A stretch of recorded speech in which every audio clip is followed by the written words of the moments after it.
Assalamualaikum warahmatullahi wabarakatuh. Halo, saya Hana Farid dan selamat datang di The Power of Modest Talk.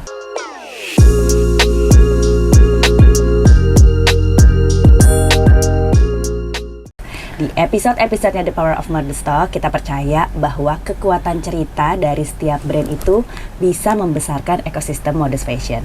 Dan di episode kali ini, tentunya nggak sendiri, aku mengundang brand namanya Hijab Wanita Cantik.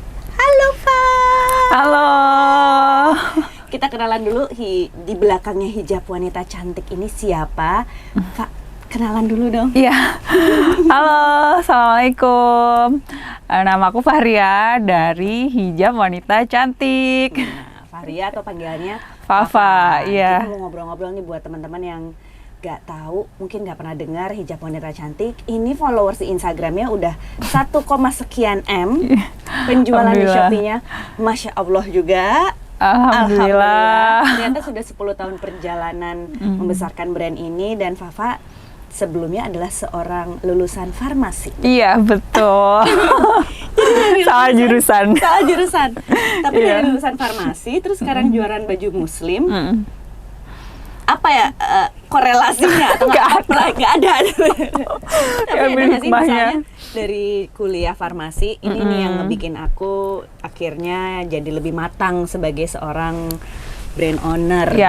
Apakah di farmasi itu apa disiplinnya kah gitu? Iya, itu banget. Jadi awalnya memang aku kuliahnya farmasi dan cita-cita aku tuh jadi penemu vaksin gitu ya. Maksudnya orang yang benar-benar involved di dunia bioteknologi vaksin dan sebagainya kayak gitu kan. Itu cita-cita aku. Masih ada tuh passion di situ? Masih pengen? Enggak. Udah, oke. Jalan aja dulu. Jalan dulu. Karena udah geser, passionnya udah geser gitu. Nah, habis itu di situ kan emang belajar, kita emang nggak tahu ya kalau misalkan belajar tuh kita nggak tahu bakalan di masa depan bakalan jadi apa. Yang penting belajar aja terus ya kan, belajar di situ.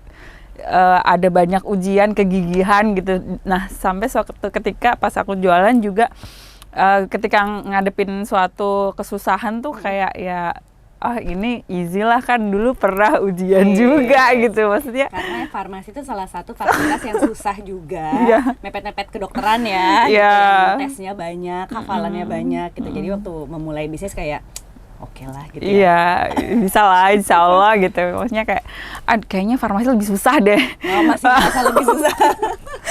Ini mah kayak kalau dipelajari juga gampang. Nah, selalu aku mindsetnya kayak gitu. Yaudah deh, pelajarin aja gitu. Tapi setelah 10 tahun gitu. Ternyata susah apa enggak? Ternyata ya alhamdulillah pasti roller coaster ya Kak. Jadi memang disyukuri 10 tahun itu ya memang pasti ada naik turunnya. Naik turun.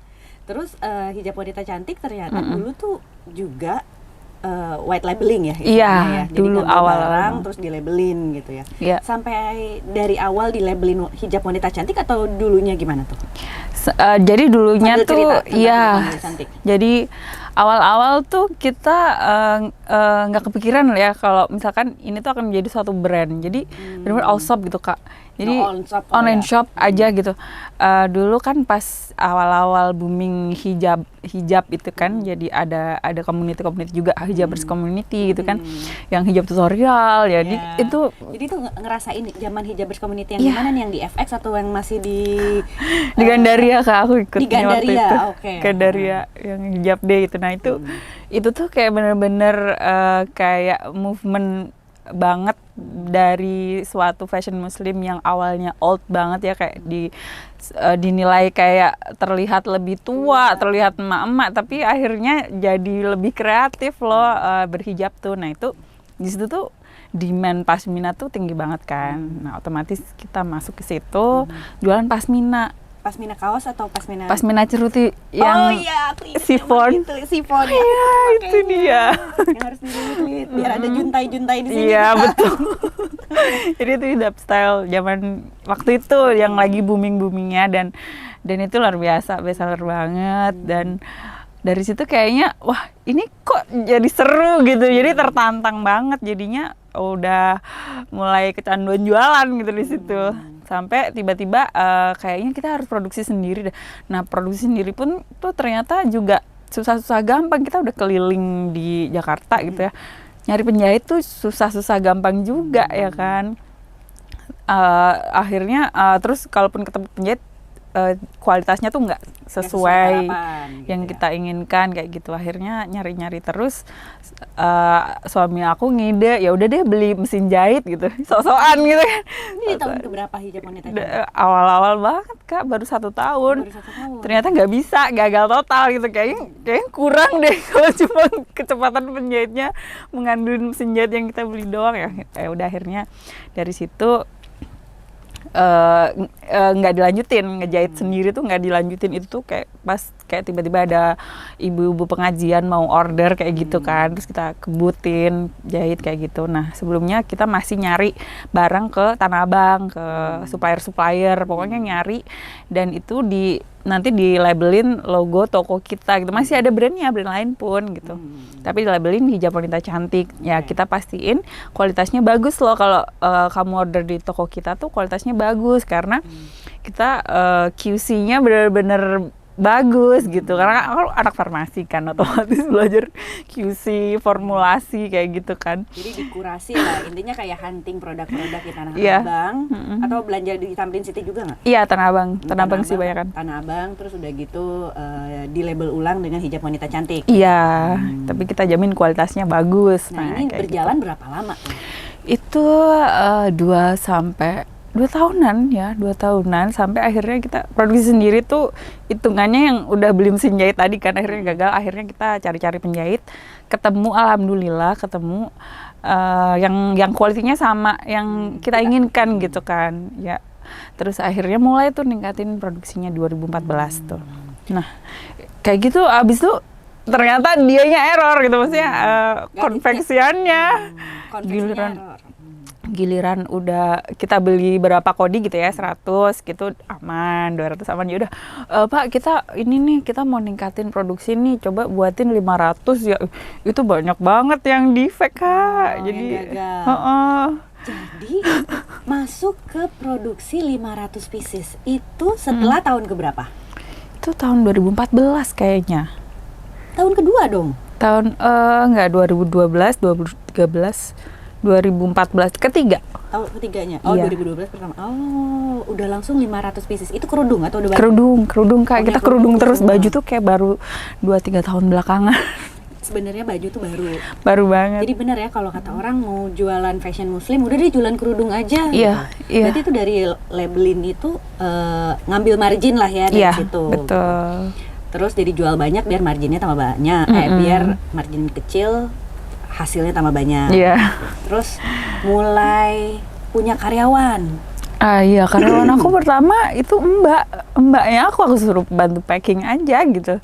Sisanya dikerjain sendiri. Iya, sendiri. Jadi yang pertama tuh ya Mbak bantuin packing ya gitu. Ya dia ya udah packing gitu kan. Kan dikit banget Kak. Maksudnya orderan kayak seminggu tuh cuma ada 3 paket gitu kan. Jadi ya sama Mbak gitu. Mbak tuh sekaligus yang ngurus anak juga? Anak aku 1 yang pertama ya, ngurusin beres-beres. Dia pulang pergi gitu, beres-beres rumah sambil packing ya. Aku ngurusin anak sama sosmed lah ya, upload foto. Nah zaman-zaman gitu itu zaman BlackBerry kali ya zaman. Iya kayaknya masih BlackBerry ya. Masih BlackBerry masih ada. Dan kita tuh masih main Facebook. Nah aku jualnya di Facebook.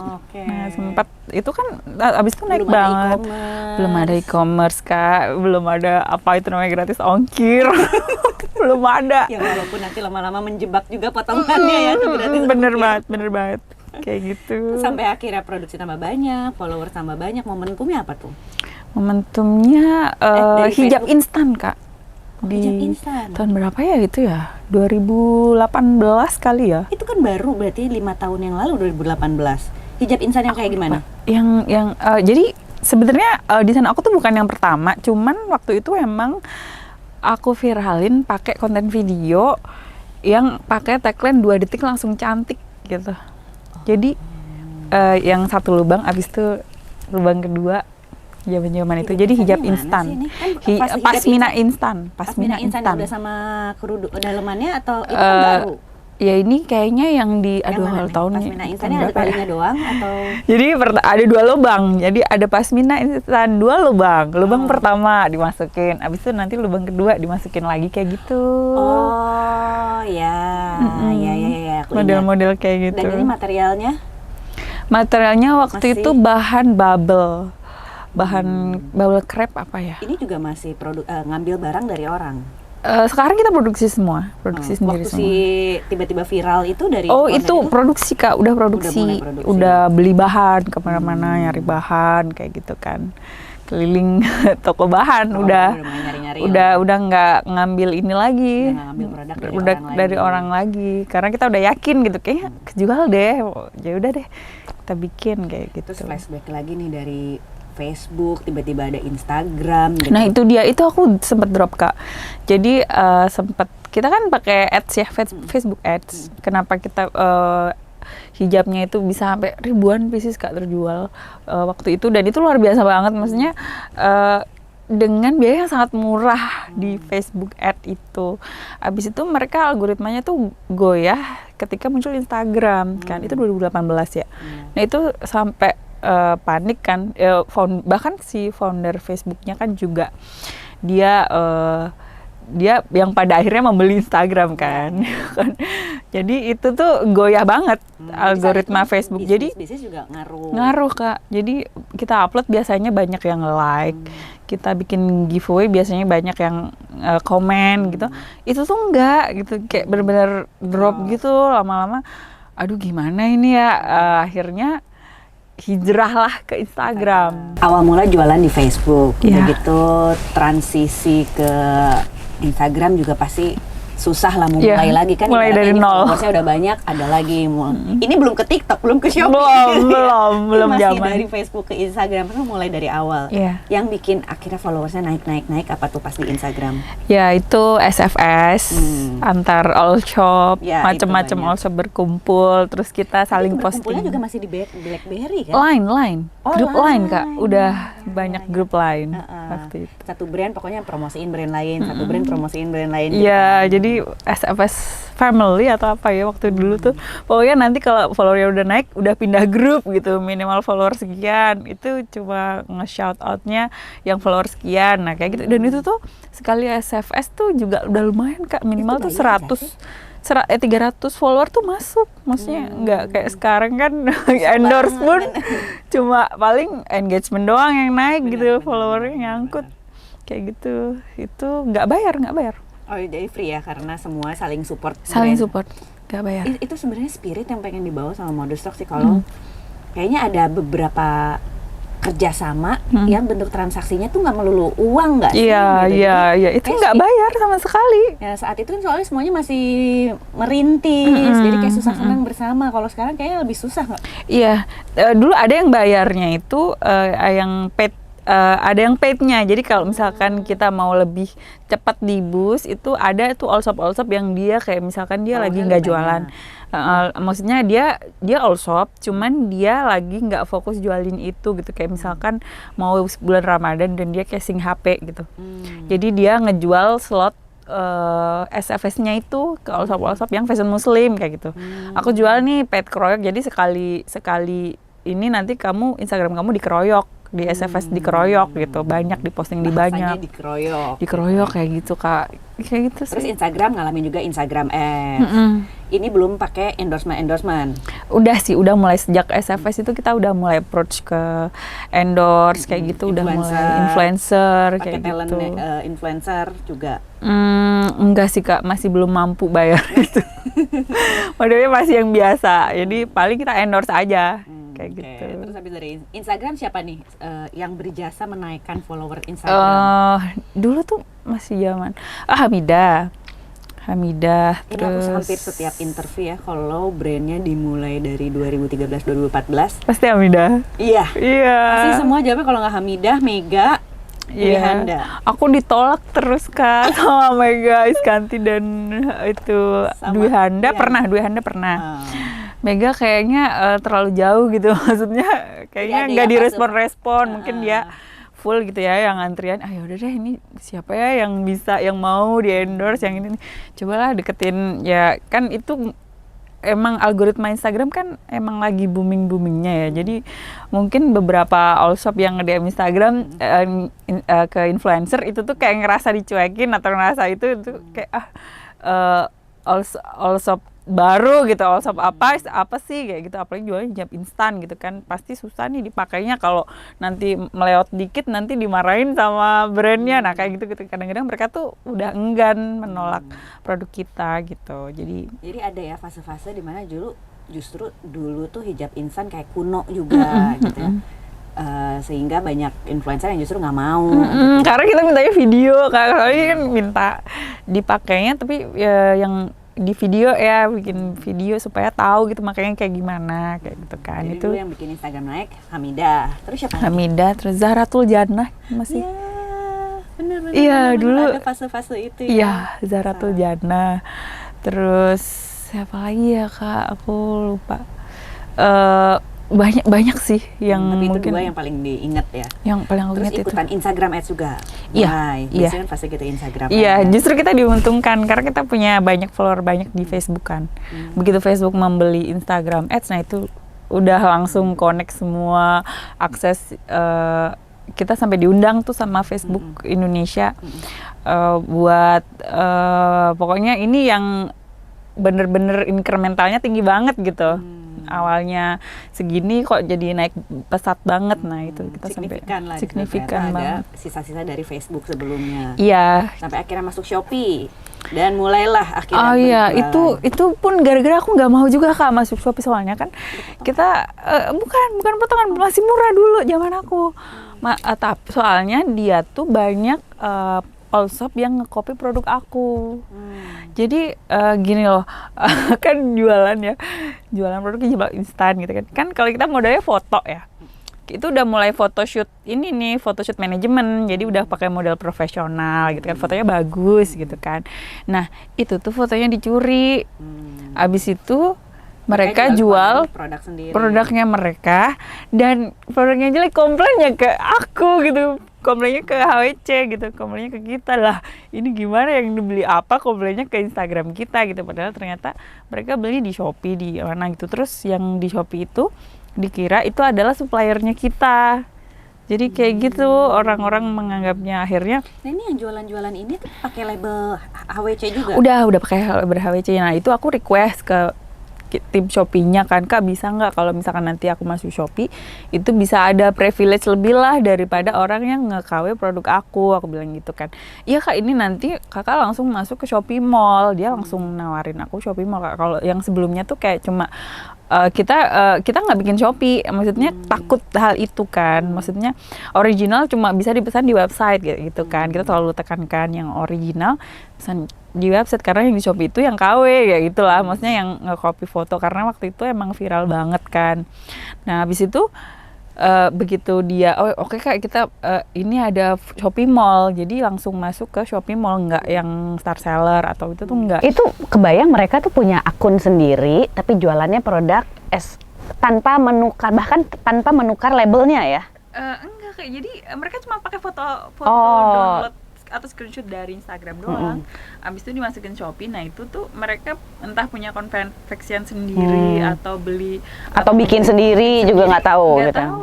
Tapi ya nggak ada labelnya dong. Karena itu kayak jadi, produk yang nggak ada label sama sekali kayak gitu.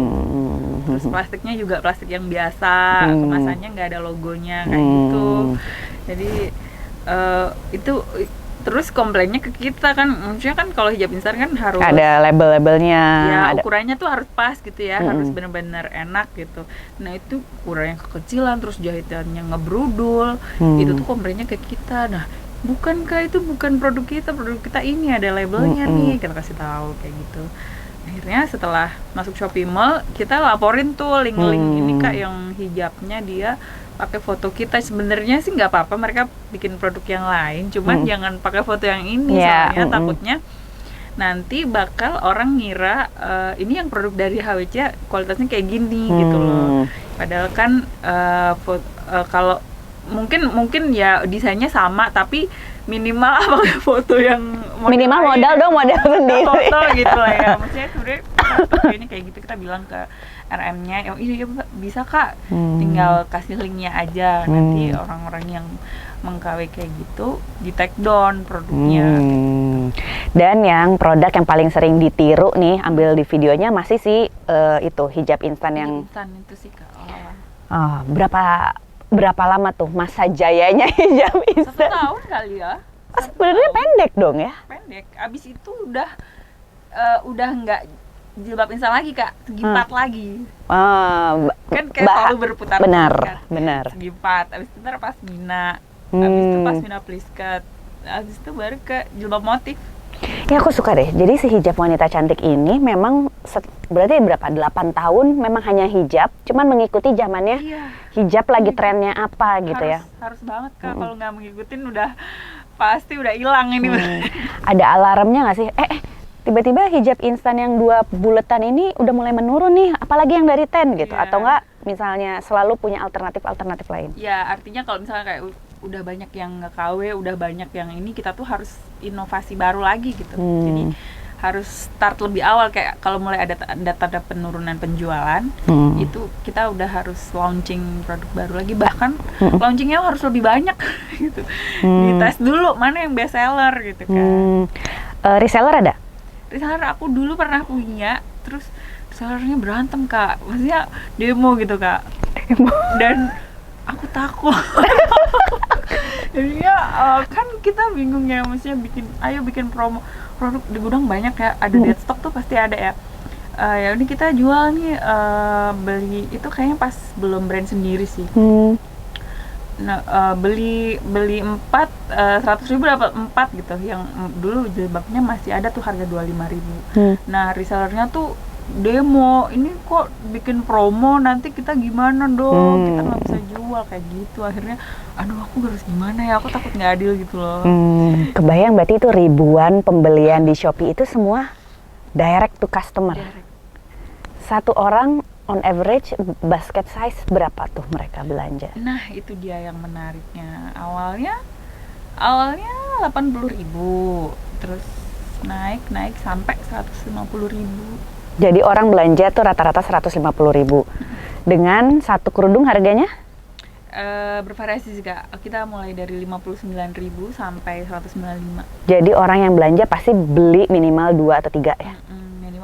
Minimal 2 nggak karena ada kadang-kadang ya satu dulu, abis itu nanti dia repeat kayak gitu. Dan warna dari situ biasanya ketahuan juga kan warna yang best seller. Yes. Itu warna masih warna hitam, basic, pastel. Masih. Jadi emang harus warna hitam tuh harus di stok 10 kali lipat lebih banyak dari warna yang lain. Dan sejak kita, dan itu tuh masalah pas kita jualan jilbab polos ya. Jadi pas jilbab polos jilbab polosnya apa sih? Voal? Pasmina masih pasmina semua nih. Oke. Segi 4 polos, pasmina polos. Udah pokoknya semua pasmina ya, instan pasmina semua. Iya, instannya udah enggak Kak. Sekarang kita udah mulai dikit instannya, dan lebih banyak ke yang printed sama yang polos itu. Nah yang polos itu tuh kadang-kadang ketika kayak warna hitam habis gitu ya, atau telat produksian, itu tuh udah langsung drop aja penjualan gitu. Makanya harus benar-benar di stok aman, yang nggak boleh diganggu gugat. Itu warna hitam tuh kayak 10 kali lipat, navy itu 5 kali lipat, putih kalau mau lebaran harus 10 kali lipat kayak gitu.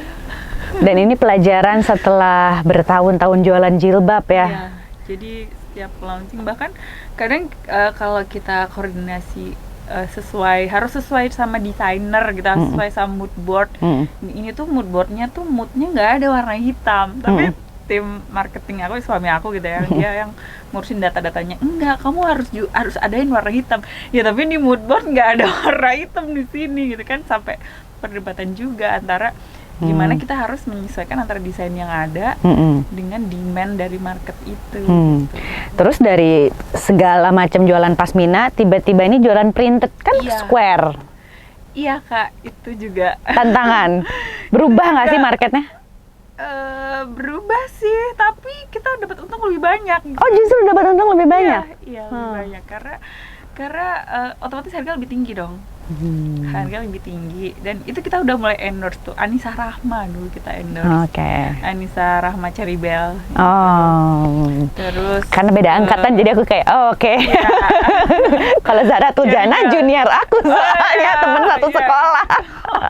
Kalau Anissa Rahma mungkin terlalu junior Iya, aku. itu zamannya Cherry Bell kan dia pakai awalnya Jilbab. Cherry Bell terus dia pakai jilbab kan booming banget. Kita endorse dia sama Helmi Nursifa. Iya, dulu pas dia masih jilbabnya yang kalau sekarang kayak monokrom semua ya. Ada ini masih dulu. Nah, itu di situ kita jual jilbab baru pertama kali jilbab motif di situ dan itu meningkatin basket size banget. Jadinya kayak ketagihan. Kita kayaknya harus punya lini jilbab printed juga nih supaya meningkatkan penjualan gitu. Benar gak sih kalau pasmina itu identik yang belanja anak muda, kalau printed yang belanja lebih tua? Benar sih. Benar. Menurut aku benar sih. Jadi dari umur juga berubah dong atau karena customer kita kan juga bertumbuh, Kak. Jadi kita ngikutin dia customer yang lama ini. Jadi lama-lama customer itu juga jadi printed dan jadi square gitu ya. Iya. Okay. Dan mereka juga ngikutin juga sih.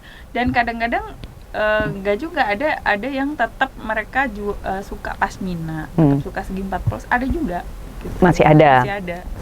Customer paling banyak dari mana tuh?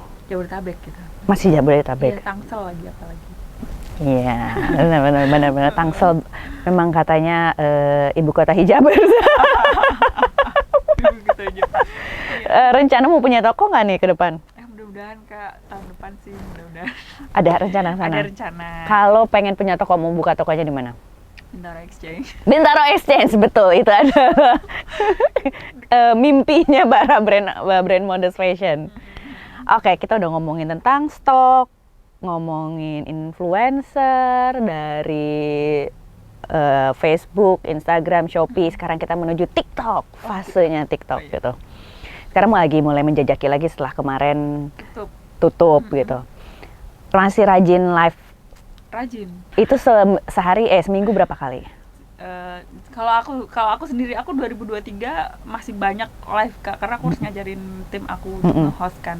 Untuk 2024 ini aku udah mulai nggak terlalu sering live, paling aku sebulan kayak 2 kali doang. Tapi kalau tim aku kita live terus setiap hari, Kak. 23 jam karena HP-nya panas. 1 jam istirahat HP-nya. Wow, itu dengan HP yang sama. Bocoran dong apa alat-alat apa aja sih yang harus disiapkan untuk bisa live dengan maksimal? Misalnya katanya kalau Shopee tuh gadgetnya apa, kalau TikTok gadgetnya apa, beda, bener nggak? Enggak sih, Kak. Sebenarnya sama aja, iPhone aja. Minimal iPhone 11 ya? XR kita pakainya XR. iPhone XR itu pun aku belinya yang second, Kak. Jadi kita karena budget constraint banget, kita harus beli AC untuk studio sama buat HP ya kan. Jadi punya studio sendiri khusus live. Kamar aja, Kak. Kamar 2 kali 3 lah ya. Justru itu nggak butuh mikrofon karena misalkan nggak terganggu sama keributan. Nggak terlalu luas juga ruangannya. Oke. Ya, itu. Jadi pertama handphone, iPhone, studio mendingan di ruangan tertutup daripada kan ada juga yang di gudang tuh. Iya, kita sekarang di gudang ada 2 studio. Oke, sekarang udah mulai ke gudang. Tapi kalau misalnya pindah ke gudang berarti apa, butuh mic-nya? Mic juga, terus kita kayak ya pembatas gitu, peredam suara aja sih. Kayak gitu. Terus karena udah banyak display barang, jadinya suaranya udah teredam sendiri sama barang-barang itu, karena mulai jualan gamis juga kan, jadinya butuh space lebih besar untuk naruh gamisnya itu. Dan untuk biar kelihatan sebadan. Betul. Terus apalagi tips-tips live shopping? Dan itu hostnya harus ganti ternyata, jadi biar suaranya tuh nggak habis. Jadi setiap 1 jam tuh harus ada pergantian host. Dan selama 1 jam itu host itu harus bicara terus, bener nggak sih? Harus. Harus, kalau nggak ada yang berdiri. Harus. Jadi bahkan aku kasih tips aja, maksudnya kalau kalian capek, kalau kalian mau nguap aja, udah tunjukin aja motifnya gitu ya. Aku spill motifnya dulu ya, Kak, padahal dia tuh lagi nguap, lagi minum, lagi apa. Jadi harus setotalitas itu. Setotalitas gitu. Nah, cerita-cerita di belakang ini nih yang katanya kan enak banget jualan cuma tinggal live shopping gitu. Iya. Padahal kan Live 1 jam tuh udah capek banget. kebayang sih. Ini kan kayak harus ngomong terus gitu ya. Terus nonstop. Dan nggak semua orang bisa dibekali dengan gimana bicara di umum, kan harusnya tuh pakai suara perut, bukan pakai suara tenggorokan gitu. Iya. Cuma sih gitu. Iya. Dan itu melelahkan. Dan harus dilatih juga hostnya, dan kitanya harus sabar gitu kan. Ada yang mau gitu ya kita iming-iming bonus, nanti kalau kamu penjualan segini nanti ada komisinya loh sekian persen kayak gitu kan, kalau biar hostnya semangat dan itu ngefek. Tapi ada juga yang nggak ngefek gitu, kayak lempeng aja gitu. Sepil kalau ya, intinya harus tetap gigih gitu ngelatih host, itu harus dilatih. Soalnya kalau sendirian doang itu masuk angin. Jadi talent live-nya berapa banyak tuh? Untuk 23 jam per hari dibutuhkan? Gantian sih, Kak. Kayak 14 orang kali ya. Oke. Ya make sense sih. Ya, kalau cuma 2 kan kasihan. Sehari 12 jam. Pokoknya habis dia live, itu besoknya nggak live gitu. Mengamankan berita suara. Satu hari berapa talent yang turun? Satu hari itu 1, 2, 3, 4, 5, 6, 7. 8. Sampai jam 11 malam. Kan 23 jam tuh hitungannya dari jam. 3 shift, Kak. Jadi yang pertama tuh dia yang nge-start doang masuk jam 7 pagi. Pagi apa jam 8. Jam 8 kan pada datang semua tuh karyawan. Jadi jam 7 tuh dia nge-start live-nya. Jadi sambil ngumpulin banyak penonton dan setup dulu, ngecek internet dan lain sebagainya tuh jam 7. Jam 7 tapi belum live kan? Iya, persiapan live ya paling 15 sampai 20 menitan gitu. Oke. Jadi itu habis itu jadi yang 8 itu dia udah langsung masuk menggantiin hostnya. Jadi high-nya tuh jadi jam 7 itu. Ngeset. Kalau bulan Ramadan bisa jadi sih subuh juga sih. Bisa jadi. Sebelum subuh apa? Karena aku pernah interview juga brand lain, katanya sampai tidur. Tidur di kantor karena sebelum jam 2 udah harus live. Iya benar kayak gitu. Itu yang shift ketiga aku kayak gitu. Oke. Mulai lagi shift pertama jam 7. Kan jam 7. Ya udah jam 8 dia ngerjain operasional kantor. Nge-CS dan lain sebagainya. Yang jam 8 sampai jam 5 itu gantian host 2 orang. Dia tetap standby di situ. Pokoknya seharian itu jam 8 sampai jam 5 dia nge-host. Nah, nanti ada lagi shift siang, dia masuk jam 1. Jam 1 operasional sampai jam 5. Jam 5 dia nge-host sampai jam 10 malam. Oke. Jadi dia nge-hostnya tapi nggak capek di mulut karena dia baru live itu jam 5 sore. Kan, karena jam 1 sampai jam 5-nya dia ngantor lah ya, admin atau apalah gitu kerjaan. 5 sampai 10 dia live. Ya, abis itu datang shift ketiga yang 10 udah bye-bye tuh pulang. Datang shift yang ketiga masuk jam 10 malam sampai jam 6 pagi. Tidur gitu gantian. Jadi pagi jam 6 pagi dia pulang baru tidur. Ini talentnya umur berapa? Kayak aku pernah gantiin host aku yang dia kena mah, Kak. Jadi tantangannya emang itu sih, kalau itu emang harus kita kasih tahu juga, harus jaga kesehatan kan, karena emang nge-host itu bukan kerjaan ringan. Kayak tantangannya kena mah. Waktu itu ada satu yang kena mah, ya udahlah harus aku yang gantiin. Jadi aku harus tahu sendiri dong medan lapangan. Gimana rasanya live dari jam 10 malam sampai jam 6 pagi. Nah, akhirnya kita putuskan ini nggak bisa bertahan lama. Kalau dilama-lamain kita kayak menyiksa karyawan gitu kan. Jadinya itu tuh kayak hanya 3 hari atau 4 hari aja yang kebagian shift itu dalam 1 bulan. Dalam 1 bulan. Jadi si orang ini cuma bisa 3 atau 4 kali dalam sebulan gitu ya. Iya, jadi biar sehat lah ya, maksudnya kan. Tapi kan itu juga bukan 1 orang dari jam 10 sampai jam 6. 2 orang. 2 orang, jadi 1 jam dia live, 1 jam dia. Dia ngomong sama siapa sih, Pak? Ada. Ya orang-orang yang nggak bisa tidur. Nggak bisa tidur. Orang-orang yang insomnia gitu, adalah target market, dan mereka kalau gabut mereka akan check out. Ya udah pagi-pagi tim CS-nya masuk, tinggal ngeprint orderan. tinggal packing. Berdasarkan Nah, tidur. Oke, berdasarkan pengalaman ini, penjualan tertinggi di shift mana nih? Penjualan tertinggi sih di Orang lebih konsumtif check out di jam di jam kita peak season bulan Ramadan ya. Itu tuh paling tinggi di shift kedua. Jadi jam 5 sore sampai 10 malam. 10 malam. Bukannya taraweh. Iya. Pada belanja. Pada belanja. Oh, ngabuburit ya. Sama yang shift subuh.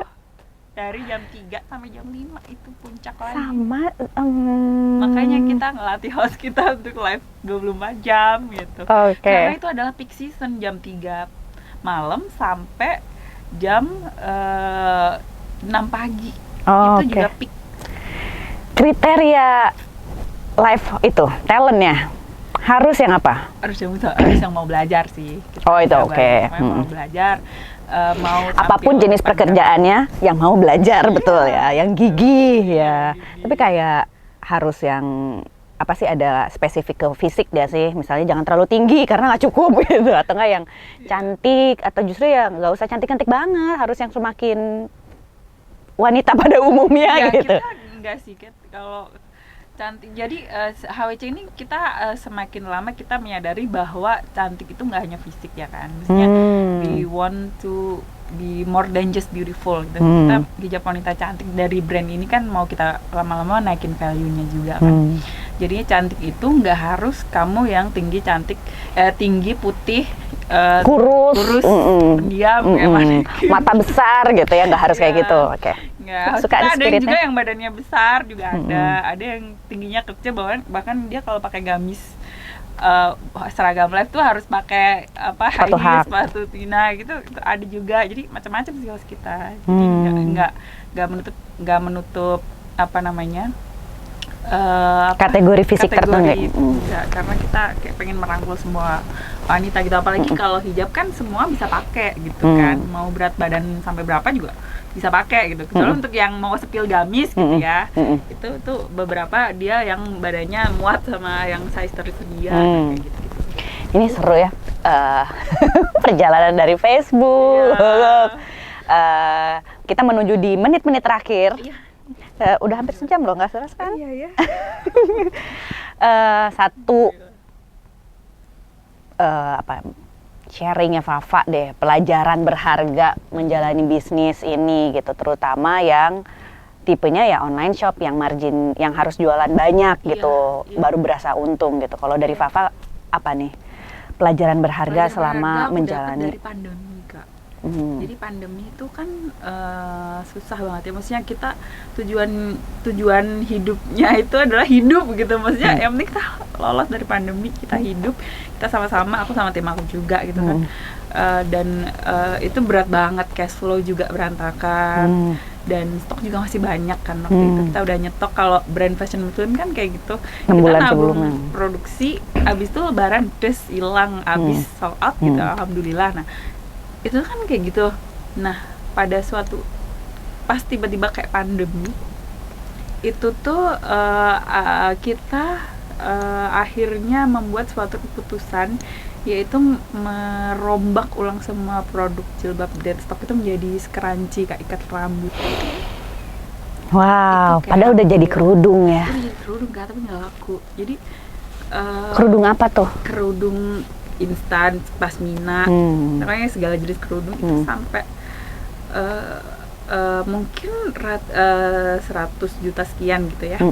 Itu kita lebur, kita bongkar semua plastiknya, karena kita udah nggak punya modal untuk Bikin baru. bertahan lagi, karena duit kita jadi barang gitu kan.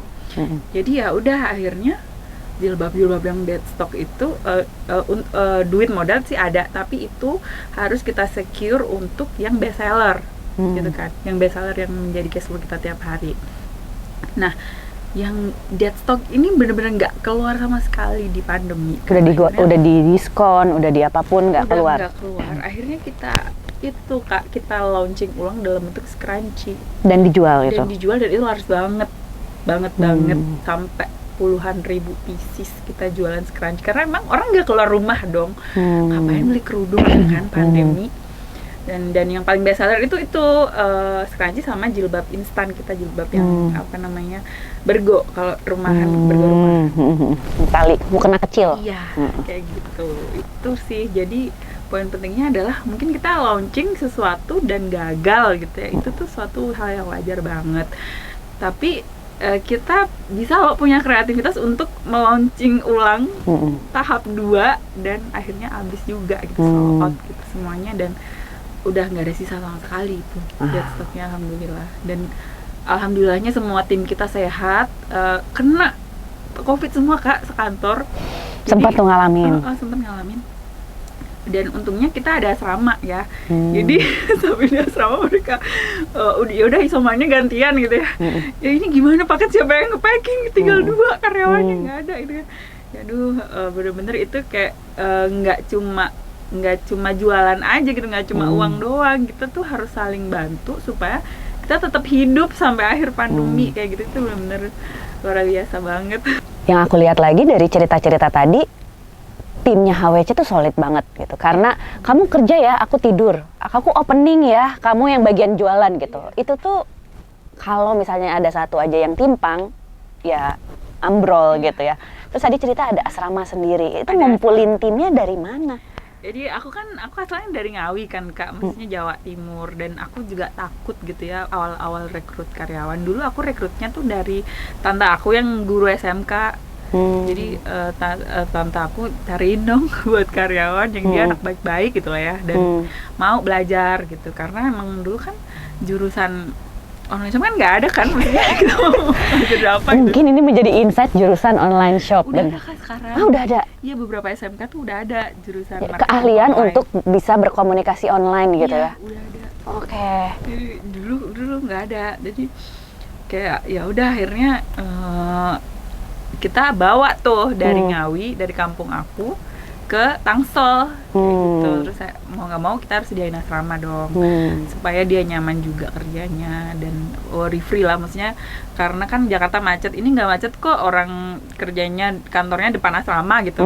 Jadi kayak gitu. Ini apa, nyewa rumah gitu atau? Sewa rumah. Jadi aku tuh di perumahan dulu sebelum sewa ruko besar, itu kita sewa rumah itu satu komplek tuh 3 rumah. Buat kantor, 1 buat gudang. Yang kantor itu rumah aku, jadi di lantai 1 dan lantai 2-nya buat aku tinggal. Nah terus abis itu 1 rumah buat gudang, 1 rumah buat asrama di lantai 2-nya, lantai bawahnya tetap buat operasional. Begitu. Tapi sampai akhirnya udah nggak muat, kita nggak mungkin punya kos lagi untuk sewa asrama lagi kan. Akhirnya ya udah, akhirnya adalah karyawan yang pulang pergi kayak Oke. Spiritnya ya, ternyata anak farmasi. Mungkin ini menjadi sebuah referensi untuk mencari tim lulusan farmasi, karena ingredients-nya sudah terbiasa dengan ingredients ya. Jadi sedikit meracik ya. Ini bukan meracik obat lagi, tapi meracik orangnya gitu ya. Oke, Fa, thank you ya. Sama-sama. Senang banget kenalan sama hijab wanita cantik yang ternyata dibalik followers yang sekian juta itu, dibalik penjualan online-nya yang langsung direct to customer, ada 3 shift jualan online ya. Jadi jangan pernah sepelekan kerja keras di belakang setiap penjualan itu, karena ada keringat perempuan-perempuan yang bekerja, yang punya mimpi besar. Thank you ya, Pak. Ya, sama-sama. Thank you. Terima kasih sudah mengikuti terus episodenya The Power of Mode Stock. Jangan lupa subscribe dan klik likes. Kita ketemu lagi di episode selanjutnya. Wassalamualaikum warahmatullahi wabarakatuh. Bye.